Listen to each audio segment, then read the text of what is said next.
rupanya dia bukanlah seorang tentera Jepun ataupun tentera Jerman. Dia sebenarnya adalah seorang tentera yang berasal daripada Korea.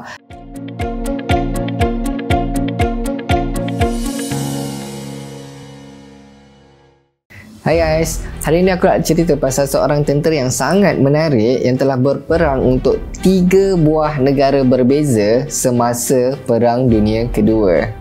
Tapi sebelum tu, bagi siapa yang belum lagi subscribe, sila tekan subscribe button, like dan juga share video ni.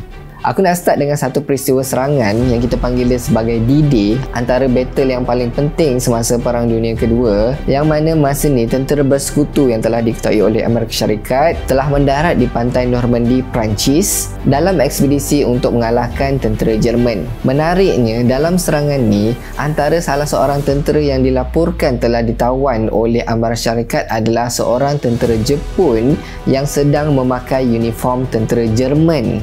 Dan apabila disoal siasat, rupanya dia bukanlah seorang tentera Jepun ataupun tentera Jerman.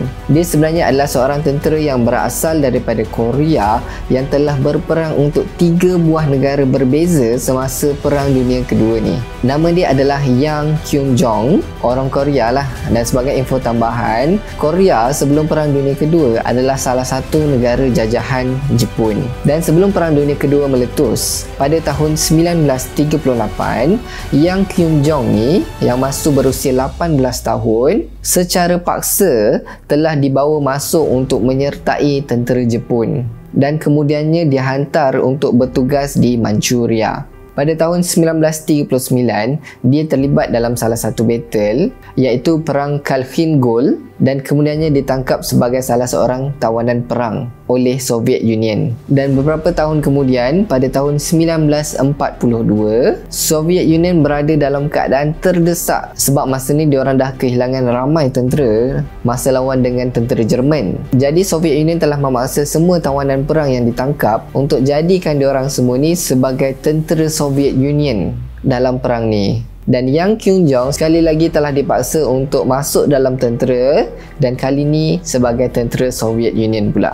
Jadi sebagai tentera Soviet Union, dia telah dihantar untuk berperang dengan tentera Jerman di dalam Battle of Kharkov di Ukraine.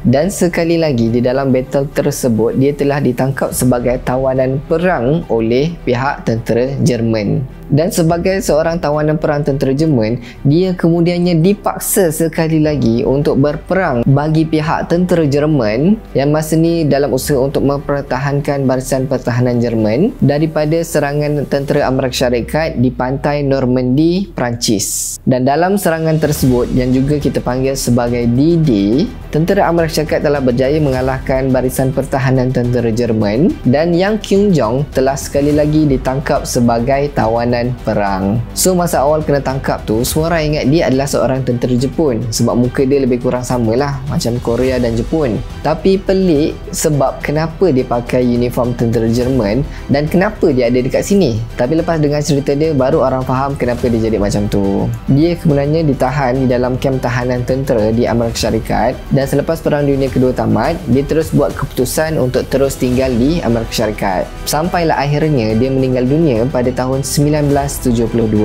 Cerita pasal Yang Kyung-jong ni sebenarnya adalah salah satu gambaran untuk menunjukkan macam mana seorang rakyat biasa yang menjadi mangsa keadaan dalam perang. Nak kata yang dia ni memang nak sangat masuk dalam perang ataupun nak sangat lawan dengan tentera musuh pun tak juga, sebab sebenarnya dia memang dipaksa untuk buat benda tu. Dan kalau boleh diberikan pilihan, mestilah dia tak nak langsung untuk terlibat dalam perang ni. So ini adalah something untuk kita semua fikirkan lah. Alright, itu saja cerita aku untuk hari ni. Kalau korang ada apa-apa soalan nak tanya ataupun ada apa-apa cadangan nak tambah baik, okay, just komen je dekat bawah. Okay, itu saja. Bye-bye.